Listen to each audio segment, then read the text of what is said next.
하늘에 계신 하나님의 눈에는 이 세상에는 딱 두 종류의 사람들이 있습니다. 예수 그리스도 구원 계시의 통로가 되는 이스라엘, 첫째 아들로 비유되지요. 그리고 이방인인 열방 모든 민족, 둘째 아들에 해당됩니다. 그래서 여러분, 땅에 수많은 민족들이 있지만 이스라엘과 열방 모든 민족, 이방인, 이 두 것으로 이해를 하십시오. 다 하나님이 이 세상에서 기르시는 곡식들입니다. 그러나 분명히 쭉정이나 가라지나 겨가 아니라 주님을 닮은 잘 익은 알곡 곡식들이 주의 나라 구원으로 들어갑니다. 추수 때가 되면 추수한 알곡들을 키질을 합니다. 바람이 불 때 키질해요. 하나님이 키질을 할 때 육체의 정욕을 따라 행하는 악인들은 바람에 나는 겨와 같이 날아가고 말 것입니다. 악인이란 것은 뭐 큰 죄를 짓는다 이것도 있지만은 하나님의 말씀을 벗어나서 자기 육체의 생각, 육체의 정욕으로 살아가는 사람들을 말해요. 우리가 예수를 믿습니다. 그런데도 어떤 결정적인 시험이나 유혹의 때 헤매이고 한참 깨져서 말씀 앞에 돌아오는 경우가 있잖아요. 육체적 기질이 있기 때문에 이걸 밀껍질처럼, 곡식의 껍질처럼 벗겨내야 되는 거예요. 지금 이 세상에 우리나라에 세찬 바람이 불고 있습니다. 앞으로 더 큰 바람이 불 수도 있습니다. 왜? 주 오시는 추수 때가 점점 다가오기 때문에 그러합니다. 그때 겨는 날아가고 알곡이 제자리를 잡게 되는 것입니다. 대한민국에 세찬 바람이 일어나잖아요. 한치 앞을 모르는데 겨는 날아가고 알곡이 자리 잡도록, 하나님 눈에 알곡이 자리 잡도록 간절히 기도해야 되겠습니다. 저는 요즘 믿음으로 이런 찬양을 많이 부릅니다. 동남풍아 불어라, 서북풍아 불어라, 가시밭에 백합화 예수 향기 날리니 할렐루야 아멘. 가시밭에 백합화 예수 향기 날리니 할렐루야 아멘. 왜 가시밭에 백합화가 있어요? 가시밭인데, 가시밭은 뭐냐? 마태복음 13장으로 오면 다 세상 근심 걱정, 재물의 유혹에 휩쓸리는 사람들 아닙니까? 우리도 그렇잖아요. 그때 진실로 하나님 눈에 백합화와 같은 성도들, 향기로운 성도들은 바람에 이렇게 흔들리기 때문에 이파리가 가시에 찢기고 해서 더 진한 예수 향기가 나타나는 것입니다. 지금 세찬 바람이 부는 이유는 우리가 예수 향기를 나타내야 될 때예요. 전반전에는 눈물로 기도하십시다. 우리 기도 배웠죠. 마음을 토하듯이 나라가 많이 걱정되고 염려되잖아요. 눈물로 기도해야 됩니다. 또 기도할 수 있도록 여러분 일상의 리듬이 깨지지 않도록 장을 만들어 드릴 겁니다. 그러나 이 눈물의 기도, 부르짖는 기도도 중요하지만 후반전에는 하나님이 하실 일을 기대하며 찬양하십시다. 왜? 이것은 이 세상의 공중의 권세를 잡은 사람들의 욕망, 욕심으로 죄를 먹고 역사하는 어둠의 세력, 악한 영들과 싸움이기 때문에 여러분이 막 화를 내고 탄식하고 막 울부짖는다고만 되는 게 아니에요. 그러니까 하나님이 하실 것을 믿고 기도하며 찬양하시기를 축원합니다. 그래서 이 찬양을 많이 하세요. 집에 가서 한 100번 하세요. 동남풍아 불어라, 서북풍아 불어라. 우리는 가시밭에 백합화가 되기를 축원합니다. 예수 향기가 진동해야 돼. 지금이야말로 교회와 성도들의 믿음의 실력이 향기롭게 나타나야 됩니다. 찬양하십시다. 마태복음 13장에서 주님은 천국의 신비들을 농사 비유로 가르치신 후에 직접 그 뜻을 해석해 주셨습니다. 주님의 해석입니다. 좋은 씨는 주의 말씀입니다. 밭은 말씀을 받는 사람들의 마음입니다. 여러분 지금 말씀을 받고 있어요. 씨앗을. 좋은 마음밭이 되어야 돼요. 좋은 마음밭은 예수 그리스도를 본받는 마음입니다.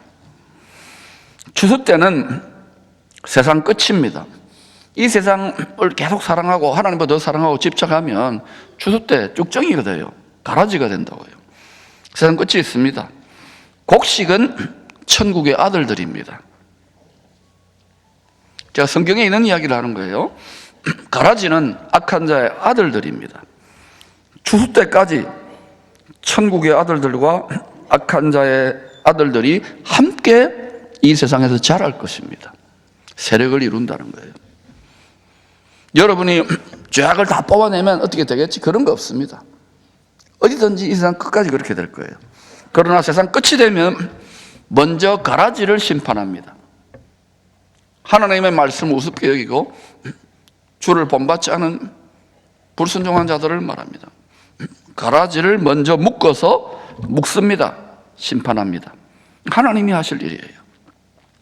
그러나 가라지 심판 후에 곡식들, 알곡들을 추수하여 주의 곡간 그리스도께서 오셔서 왕노릇할 나라에 드립니다.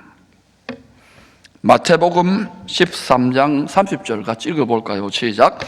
둘 다 추수 때까지 함께 자라게 두라.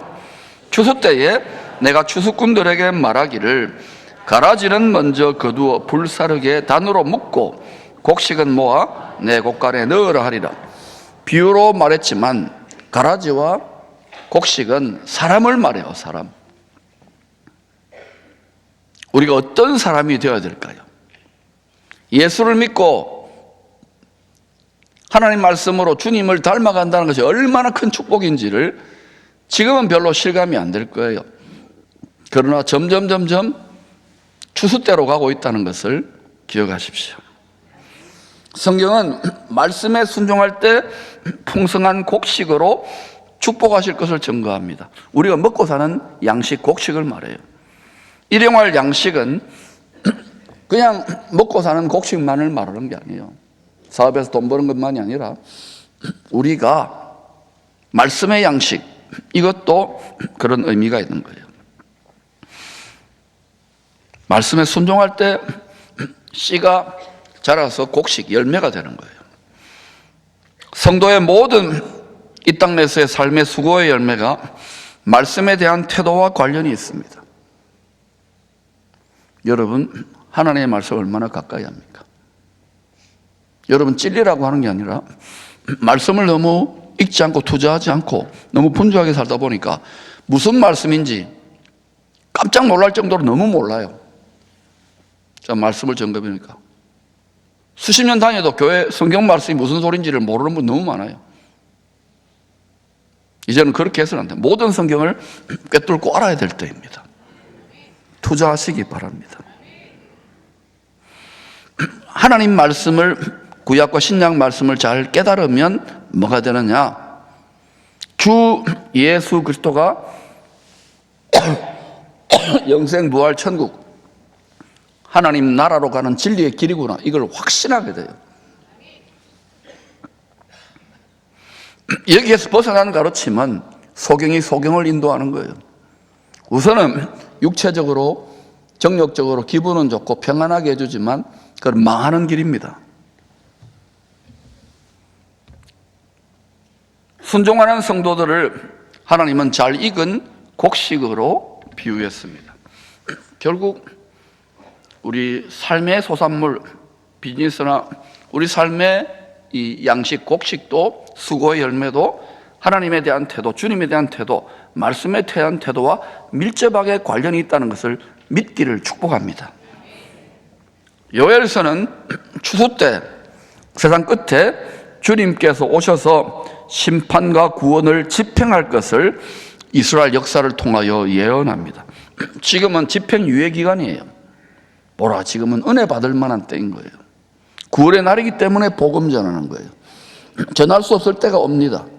전할 수 없을 때가, 일할 수 없을 때가 속히 온다고요. 그래서 지금 복음을 전하려고 애를 쓰는 거예요. 복음을 전하지 않으면 화를 당해요. 하나님의 집이, 교회가, 성도들이.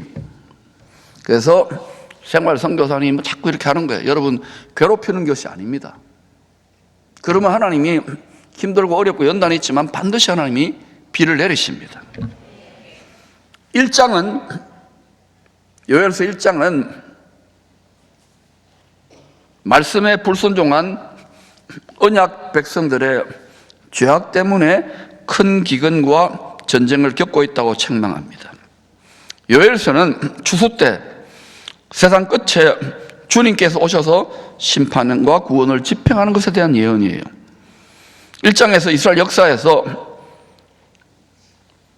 불순종의 죄악, 먼저 언약 백성을 언약을 체결했는데 불순종했어요. 이스라엘이 우리한테 본보기로 보여준 거예요. 그 결과로 큰 기근과 전쟁을 겪고 있는 것입니다. 우리도 신약 예수 그리스도의 복음으로 새 약속을 체결한 거예요. 믿는다 그러고 언약 백성, 언약을 지키자 말씀에 불순종하면 안 되는 거예요. 그 쭉정이로 드러나고 가라지로 드러나고 바람에 날리는 여기 붙었다 저기 붙었다 겨와 같이 되는 거예요. 지금 바람이 왜 부느냐? 알곡을 가려내기 위한 것입니다. 이 큰 기근과 재앙의 때 이스라엘 역사 속에 일어났던 과거적 일입니다. 성전에 함께 모여 금식하며 부르짖으라고 촉구합니다. 요즘 나라의 문제에 앞장서서 외치고 기도하는 교회들이 많아요. 우리도 기도해야 될 때입니다. 왜냐? 왜 하나님이 성전에 함께 모여 금식하며 부르짖으라고 촉구할까요? 그 땅을 고쳐 회복하시기를 간절히 원하셨기 때문에. 여러분, 예수 그리스도를 독생자로 주신, 영생의 선물로 주신 참 하나님을 믿는다면, 그분이 역사를 주관하신다면 우리가 하나님 앞에 겸비하여 돕는 은혜를 구하면 하나님 땅을 고쳐주십니다. 교회가 중요한 거예요. 성도가. 교회가 장사하는 집이 되면 안 돼요. 우리 자신을 말합니다. 우리 마음, 강도의 소굴, 탐욕의 소굴이 되면 안 돼요. 그럼 반드시 하나님이 하나님의 집부터 무너뜨립니다. 그것이 2000년 이스라엘의 교회 역사요, 이방인 교회 역사입니다. 망하지 않으려고 기도하자는 거예요. 요엘서 2장은 그 1장을 기반으로 2장 주 다시 오실 때 과거 이스라엘 역사보다 더 큰 기근과 더 큰 전쟁이 있을 것을 예언합니다. 이것은 우리 이방인들과 이방 교회들과도 연결됩니다. 언약 백성들의 불순종의 죄 때문에 다시 반복되는 더 큰 징계입니다.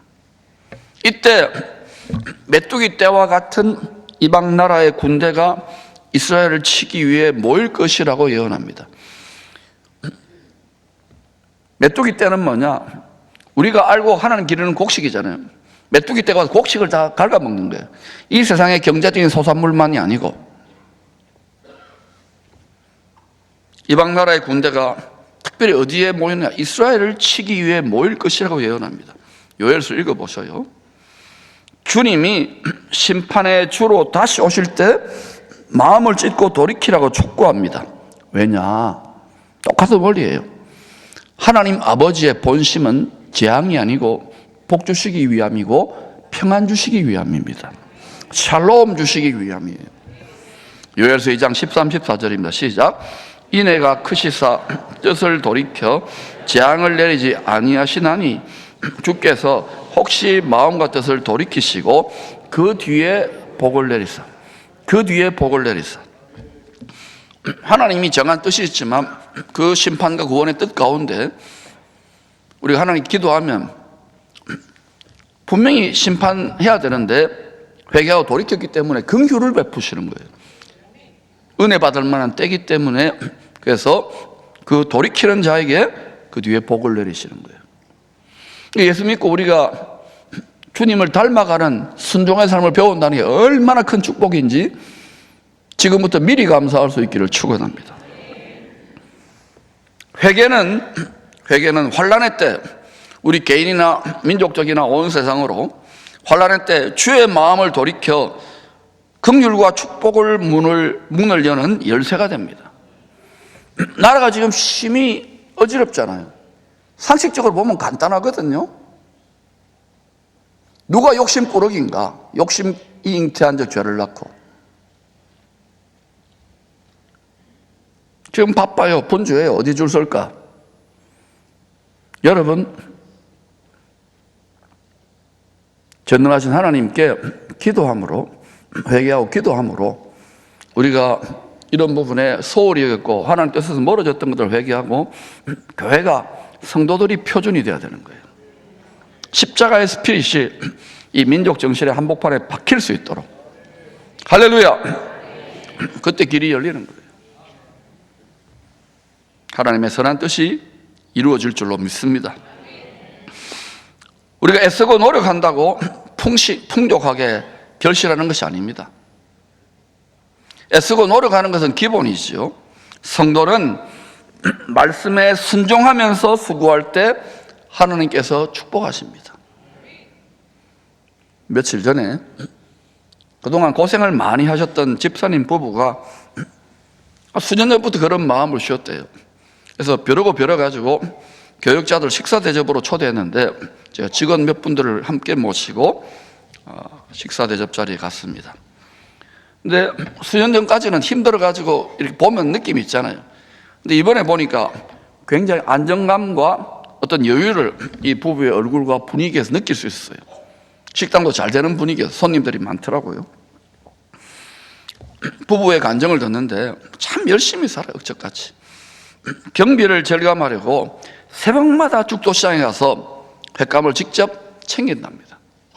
사장님이 그렇게 안 해도 되는데 직접 챙겨요. 그러면 경비가 절감되나 봐요. 회가 싱싱하고. 어딘지 알려면 저한테 찾아오세요. 또 이 부부의 간증을 계속 듣는데 참 이렇게 어린아이 같은 하나님 말씀을 받는 마음밭이 참 순수하다는 생각이 들었어요. 예수님을 순수하게 믿어야 돼요. 순수한 동기로 주님을 섬겨야 되는 거예요. 여기 자꾸 빗나갈 수 있는 거예요. 그 하나님이 향기롭게 받지 않습니다. 축복이 안 됩니다. 갈수록 믿음의 스텝이 꼬이는 거예요. 힘들게 일하면서도 예배를 소중히 여깁니다. 장사해야 되니까 얼마나 힘들겠어요. 평일 예배 매번 못 나오지만 그래도 예배를 드리려고 그러고 주일 예배 한 번에 올인하는 거예요. 그 말씀에 씨앗이 떨어지면 마음밭에 그거를 잘 간직하려고 해요. 실천하려고 하는 거예요. 그렇게. 이게 어때요? 하나의 정신적인 지주요 공급의 원천이 되는 거예요. 그날 그 간증을 듣는데 또 우리가 대접도 참 많이 받았는데 함께한 교역자와 직원들이 큰 감동을 받았습니다. 그래서 우리가 간절하게 축복의 기도를 해드렸어요. 더 잘 되고 또 선한 사업에 열심 내라고. 성도의 삶의 모든 수고의 열매는 말씀에 대한 태도와 밀접한 관련이 있습니다. 주님을 남으로 여기지 마세요. 너희가 남에게 주님에게 대접을 받고자 하는 대로 여러분도 주님을 대접하셔야 됩니다. 주의 말씀이 성경책인데 이 말씀을 예사로 무시합니까? 주님을 소홀히 여기는 거예요. 그러면서 좋은 거 내놔라고 기도한다고 응답이 되겠어요? 그래, 말씀에 기초한 기도, 하나님의 말씀이 뭐라고 하는지를 따라서 민족과 도시와 교회와 개인과 가정이 정렬될 수 있기를 축원합니다. 주님이 오실 징조로 해와 달이 캄캄하며 별들이 빛을 거두는 큰 환란의 때가 있다고 합니다. 주 오실 때. 근데 그때 믿음의 조상들 아브라함과 이삭과 야곱이 조상들에게 약속하신 땅을 회복해 주실 것을 예언합니다. 큰 환란의 때 회복한다고요.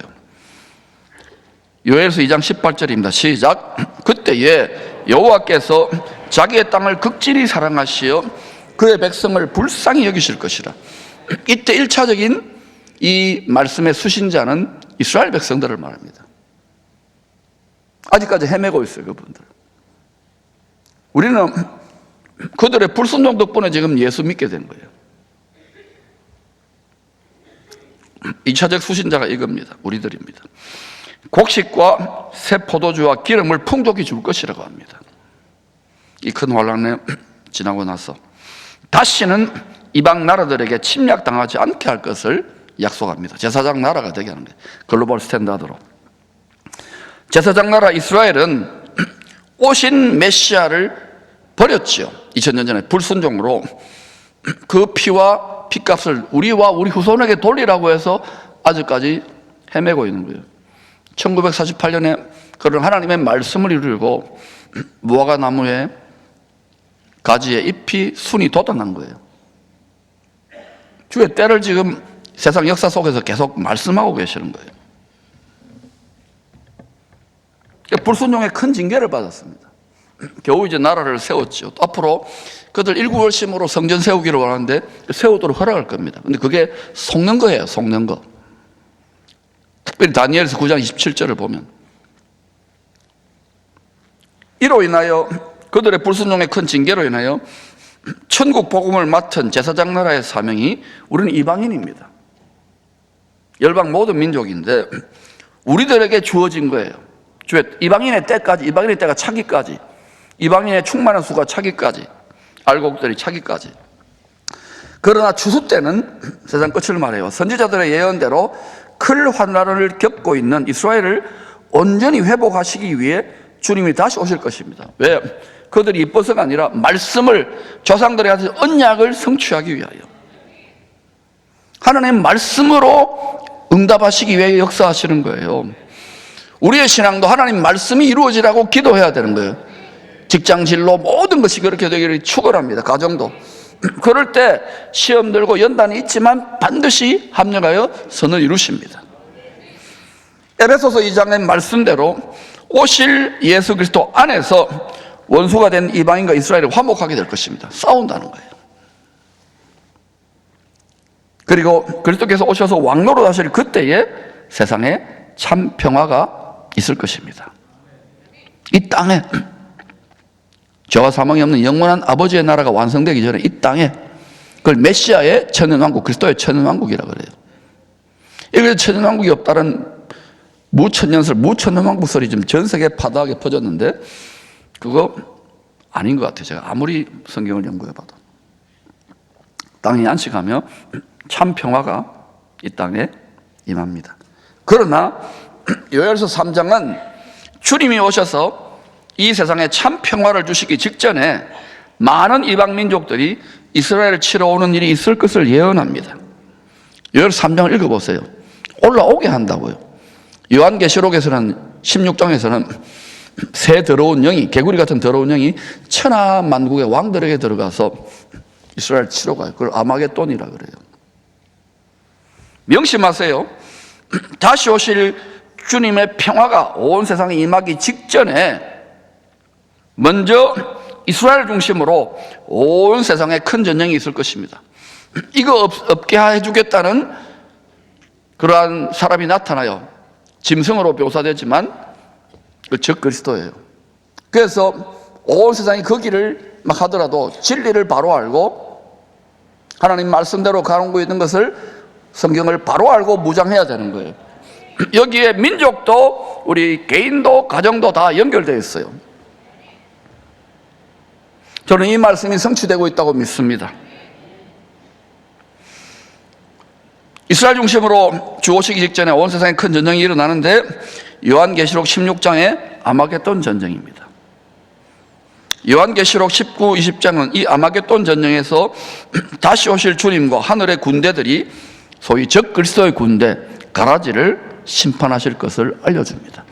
이게 계시록에만 나타나 있는 것이 아니라 선지자들의 모든 메시지 속에 다 숨겨져 있어요. 그 후에 이 심판 후에 가라지 심판 후에 알곡들이 왕노릇하는 말씀대로 그리스도의 천연왕국의 평화가 임할 것입니다. 참사랑과 기쁨의 그 나라가 이제 속히 오리라. 그 나라예요. 그런데 여러분 의문이 있을 거예요. 왜 그러면 좋으신 하나님이 이런 큰 환난을 이 땅에 허락하시는 것일까요? 일어나는 것일까요? 불순종하기 때문에. 첫째, 마태복음 25장에서 양과 염소의 비유로 말씀하신 것처럼 모든 민족들입니다. 열방 모든 민족, 이스라엘을 포함한 모든 민족들을 불러 모아 심판과 구원의 재판을 하기 위함입니다. 요엘서 3장에서는 여호사밧 골짜기라고 표현하지요. 스가랴서 12장, 13장, 14장에도 열방 모든 민족이 심판하는 일이 있다고 합니다. 가라지를 먼저 모아서 심판해버리는 거예요. 두 번째, 구름 속으로 끌어올려져 공중에서 주를 영접하지 못한, 먼저 추수되지 못한 땅에 남아있는 곡식들, 이삭으로 떨어져 있죠. 아직 덜 익어가지고 곡식들을 진노의 7대접이 부어질 때, 진노의 7대접은 한일의 7년 중에 뒤에 있는 3년 반에 집중적으로 부어질 것입니다. 그때 땅에 남아있는 알곡들을 마지막으로 추수할 것입니다. 이때는 성경을 열어 읽어보시면 굉장히 힘든 때가 돼요. 우리 당대가 아니라 하더라도 우리 후대는 이런 일이 있을 수 있기 때문에, 점점 세상이 빠르게 변화되기 때문에 깨어 지금 기도에 적금을 붓고, 그리고 말씀을 우리 자녀들에게 부지런히 가르치고 하나님 말씀에 정렬되라고 하는 거예요. 패밀리와 비즈니스와 제너레이션까지. 할렐루야. 요엘은 주의 초림과 재림으로 이 예언이 성취될 때까지 하나님이 이른 비와 늦은 비를 적당하게 주실 것을 증거합니다. 요엘서 2장 23절입니다.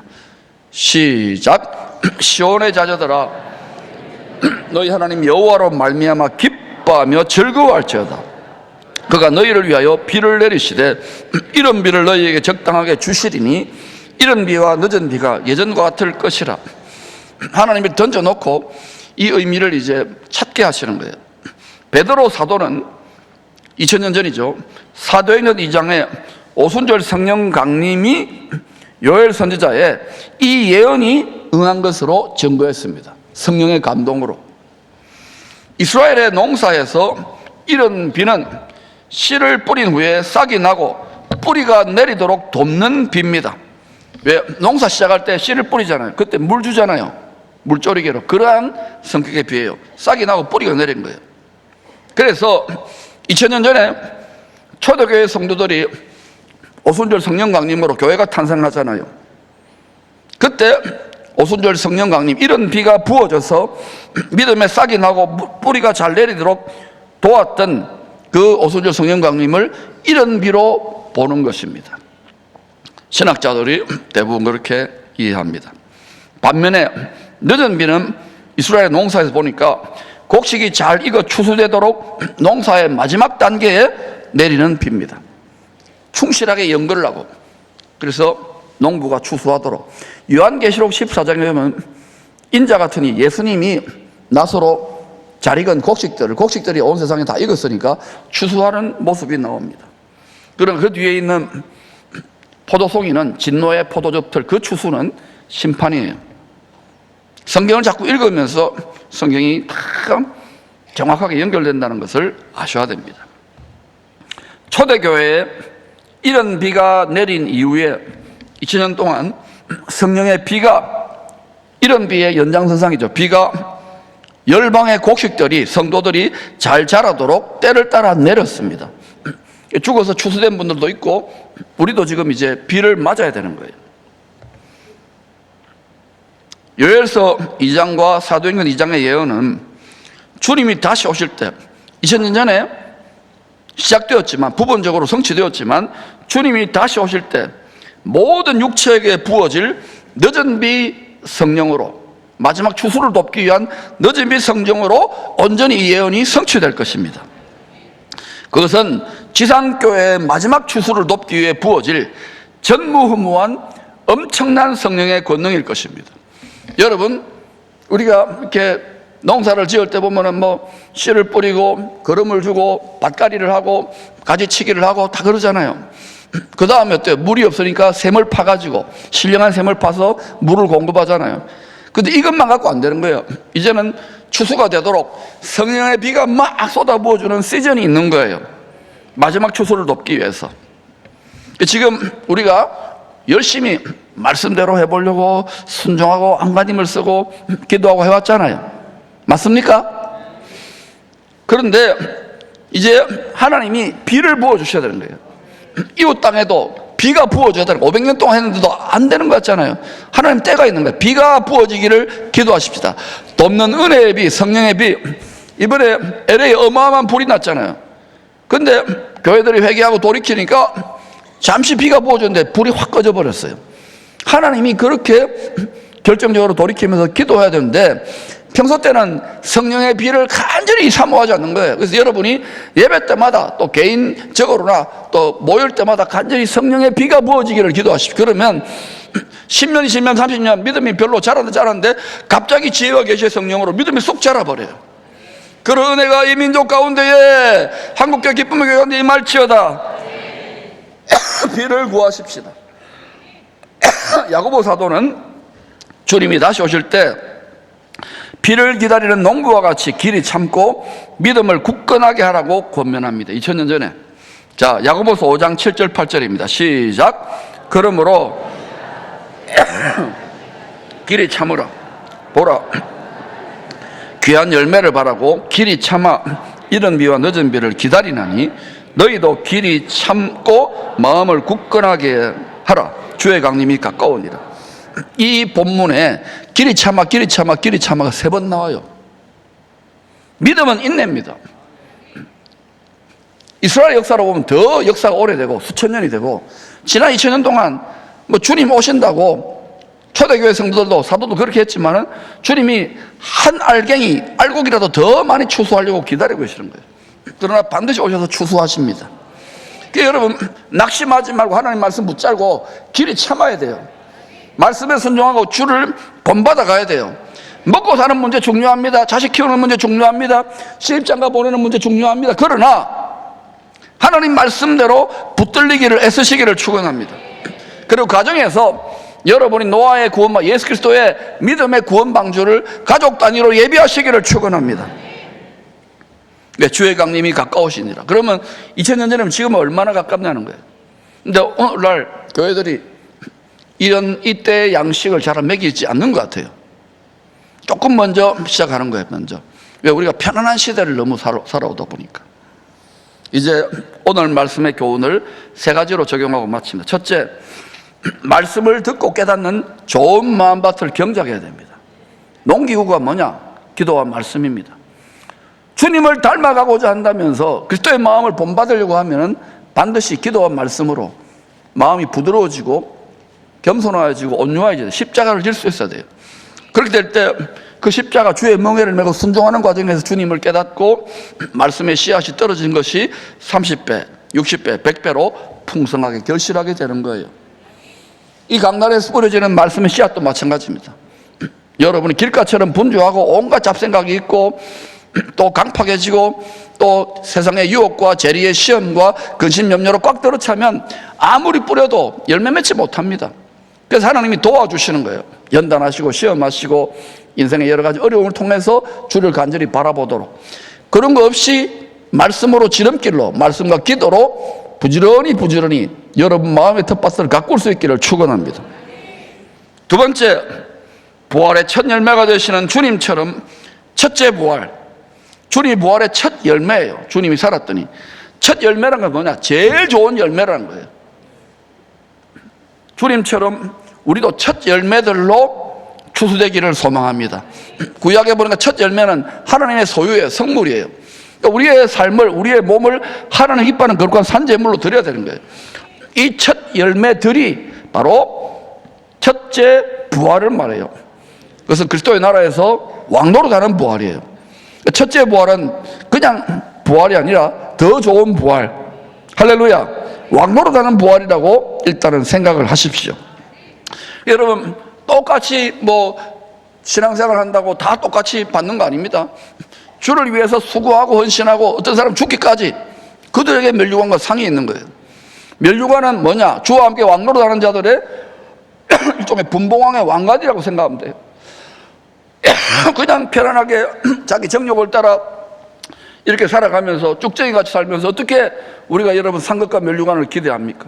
그러므로 여러분 특별히 이제 5자 이상 6자 정도 달았다면 남은 생애를 우리의 자손들과 앞으로 하나님의 뜻을 이루는 일에 올인할 수 있기를 축원합니다. 세 번째, 농부가 귀한 열매를 바라고 비를 기다리는 것처럼 농부가 아무것도 안 하고 하늘만 바라보고 비만 기다리는 게 아니에요. 씨를 뿌리고 밭을 갈고 거름을 주고 가지치기를 하고 잡초를 뽑고 이거 다 하면서 이제 또 샘을 파고, 그래서 이제 어때요? 할 거 다 하고 하나님 이제 때가 되면 비를 내려주십시오 이래야 되는 거예요. 근데 이 과정에서 우리가 지치잖아요. 낙심이 되고 지치고 피곤하고, 목회자인 저도 가끔 그럴 때가 있는데 그런데도 하나님 말씀을 붙들고 일어나는 거예요. 여러분 용기를 주고 격려하는 거예요. 여러분 삶이 전쟁터고 쉽지 않잖아요. 그러나 낙심하지 마십시오. 왜? 모든 믿음의 선진들이 다 그렇게 살아왔던 거예요. 그러면서 하나님이 우리를 닮아가게, 주님도 부활의 첫 열매인 주님도 고난을 통하여 온전하게 익은 열매로 추수되어졌는데 우리는 그런 거 없이 그냥 추수된다고요? 공짜 심리입니다. 그러므로 여러분 농부가 귀한 열매를 바라고 비를 기다리는 것처럼 낙심하면 안 돼요. 오실 주님을 뜨겁게 사랑함으로 기다려야 합니다. 왜냐? 약속대로 때가 되면 반드시 은혜의 단비가 내릴 것이기 때문입니다. 주님이 약속하셨어요. 야고보는 많은 시험에도 길이 참아 마침내 돕는 은혜의 단비를 맞았던 많은 믿음의 선진들, 특별히 선지자들을 이야기하면서 두 사람을 이야기합니다. 욥과 엘리야의 믿음입니다. 욥이 그 극심한 고난과 시험 가운데에 끝장났습니까? 욥의 인생 후반전 모년에 갑절의 복을 받잖아요. 돕는 은혜의 비가 내린 거예요. 성령의 역사입니다. 또 엘리야 죽을 정도로 힘들었잖아요. 우상 숭배와 죄악과 싸우면서. 그러나 그 우울증까지 떨어져. 그러나 그가 어때요? 호렙산 하나님의 지성소에서 하나님의 음성을 듣고 완전히 영적 차원이 업그레이드 되죠. 그래서 어때요? 돕는 은혜의 새 차원이 열리는 거예요. 성령의 비를 구하십시오. 낙심하지 마시고 모일 때마다 예배 때마다 기도하시기를 바랍니다. 때가 되면 적당한 비를 주실 것이고 또 마지막 추수 때는 전무후무한 지상교회에 하나님의 놀라운 성령의 강림이 부어질 것입니다. 그래서 야고보 사도는 이 확신을 알았기에 여러 가지 시험을 당할 때도 온전히 기쁘게 여기며 인내하라고 당부했던 것입니다. 왜? 알곡으로 무르익기 때문에. 그 연단과 시험을 통하여. 왜냐하면 또한 왜 기뻐하라고 하면 약속대로 비가 내릴 것이기 때문에. 할렐루야. 약속대로 우리에게 적당한 비가 임하기를 축원합니다. 이 민족 가운데 부어지게 하옵소서.